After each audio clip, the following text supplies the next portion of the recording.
The morning after the incident, Miss Snead texted me that she was unable to come to work because she was at the hospital. She informed me she had been date raped. But she filed a rape kit and also filed a police report.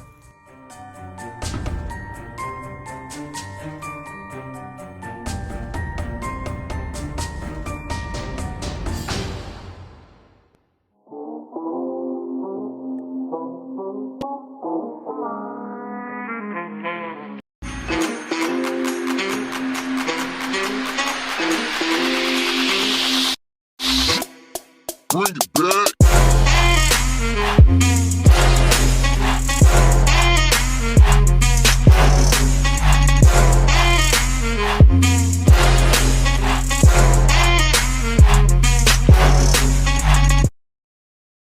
Hey guys, this is your girl, Crystal Nicole.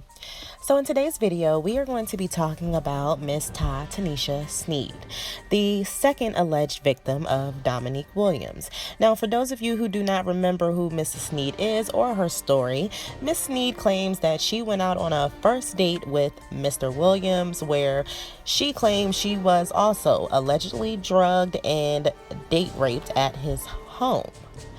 Now, after this incident occurred, Miss Snead claims that she did not call the police. She did not do anything because she claims that Mr. Williams threatened her. So just to refresh everybody's memory on her own words, I'm going to go ahead and roll that clip for you, okay? Me not saying nothing, it wasn't me trying to protect him or whatever, it was me trying to protect myself and the stuff that he was telling me that he would do. Like, I can't put past no guy on what they would do. Shit. If y'all know me, then y'all understand that because y'all know about my kid's father. So my safety and the safety of my kids absolutely come first. And anybody that threatens that, I'm not going to put that in jeopardy. For nobody. Period. At all.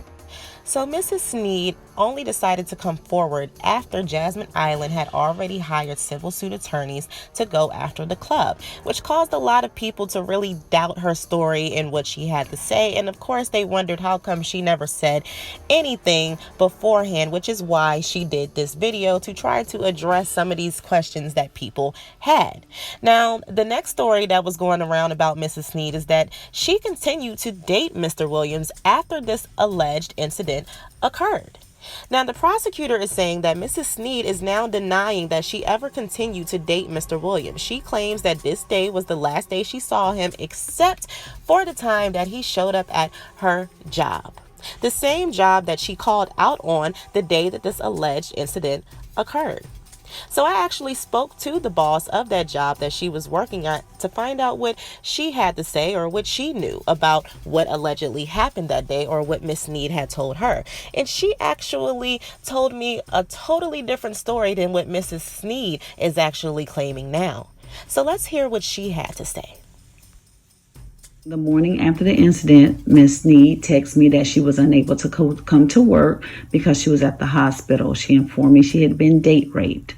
The next day when she came to work, she was shaken up and she told me that she had been raped by someone she had just started dating, but that she had known him previously. But she filed a rape kit and also filed a police report. After the incident and a few weeks later, Miss Snead was still going out on dates, so it was a little strange to me. And about 3 weeks after the incident, she was very shaken up at work and pulled me to the side and showed me text messages between her and the perpetrator that were occurring all that morning, in which Miss Snead told me that he had blocked her over the last few weeks and that she was going to expose the story on social media because he had blocked her and wouldn't take her calls. I advised her not to put that information on social media since she had already filed a police report and to let the police handle it. At that time, she told me she had not filed the police report, but she had only gotten a DNA test, which shocked me because she had already told me she filed the report. And then she told me that she was just going to let people from home handle the situation because they were from the same city, and people knew of him. She also knew his son and knew more about him than just going out for him for the first time. She never mentioned anything about any fighting or anything that night. She said they had a great time.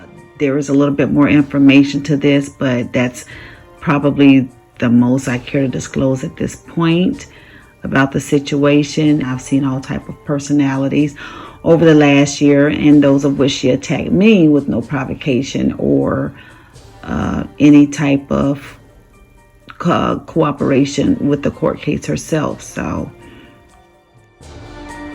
let's just recap a little on what we just heard.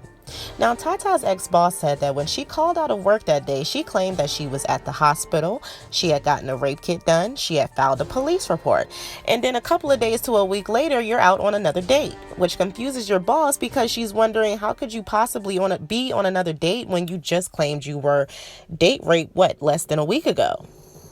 And then apparently you and Dominique get into an argument weeks later after you came and told her this, where now you're upset and you're wanting to expose him on social media by releasing you guys' text messages discussing this alleged event that happened.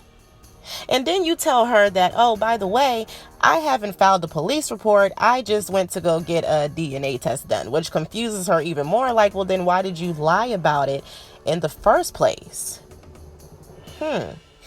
Now, why would you and Dominique be arguing weeks later to where you were ready to release your text messages if that was the last time that you had seen or spoken to him on the day that he allegedly raped you? Now, she said it was because he had blocked you weeks later after this alleged incident occurred. Now, it's funny because you also said the same thing when you told this story, that he had blocked you after you were trying to trick him into confessing. But you made it seem like this happened all in that same day, not weeks later. I was going to try to trick his ass, honestly, to telling me the truth. I was going to try to talk him into coming out with the truth. You know what I mean? Just by having a conversation and having him somehow tell on himself. I think he caught on to that. He wasn't having it. He ended up blocking my number or whatever because I kept telling him, and as if y'all have seen the messages, I kept telling him, nah, man, we need to have a conversation. So here's the interesting thing, Tata. You were bold enough to expose him on social media just because he had blocked you and didn't want to talk to you anymore.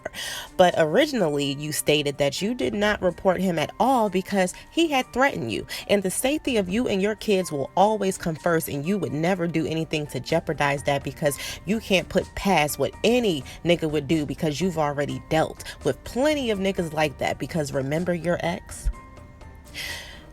Wasn't you posting these text messages on social media jeopardizing you and your kids' safety? Because remember, he had threatened you, but yet you exposed him all because he blocked you? After he had told her he could just come back to my house, what did they do next? She agreed to. She said that they were having good conversation, so she went back to his house. They sat on the couch. She remembers having more good conversation. They were laughing. And then all of a sudden, the next thing she remembers, she woke up in his bed. So Miss Snead and the detective claims that after the date, Mr. Williams and Miss Snead comes back to Mr. Williams' house, where she comes in, they sit down on the couch downstairs, and they have conversation, and the next thing she remembers is waking up in his bed. Now, Miss Snead, if that is the truth, then you must remember his grandmother being right downstairs in that same living room, right? Hey, Yeah. come on. Oh, you on the phone? Okay. What room are you always in? The living room. All right. So September. What room what room have you ever slept in my house? The living room. September. Where were you sleeping at? The The whole living- month of September. All The right. living- Do you have friends in Georgia? Huh? I'm talking about, do you have any friends in Georgia that you leave and go anywhere with? When you babysit in my son, when you babysit in Junior, where does Junior sleep at? Living room. All right. Why you sleep? What's going on with your? What do you use to walk, Grandma? What do you use to walk? A cane and a walking. A cane and a walker. Because you are physically disabled. What rooms are you in all the time? The living room, right? Living room. Where are my bedrooms located? Upstairs. All my bedrooms are located upstairs, right? Yes. What friend have I ever brought to my house? Was you there? No one. Have anybody ever been in my living room at any time with you at my house? Anybody been in your living room any time at your house? Your house? Oh, okay. Okay, I'm just asking. I appreciate that. I'm gonna call you back. Okay. All right. Now, Dominique himself was also in an accident around July of 2018, where he himself was also injured, where he was unable to lift a certain amount of weight, which means he was unable to lift Mrs. Snead off of the alleged couch and take her upstairs to his bedroom. Okay. Now, Dominique also has another hearing coming up on the 16th of this month that I am definitely going to be attending. Now, if there's any supporters of Dominique Williams out there who lives in the Georgia, Atlanta, Fulton County area, please show up to show your support on that day. I hope to see a lot of you there. Now, with that being said, I want to thank all of you who tuned into this video. I want to send a special thank you to all of those who stayed around until the end of the video. Please don't forget to like, share, and subscribe to this channel, and I will see you guys later. Goodbye.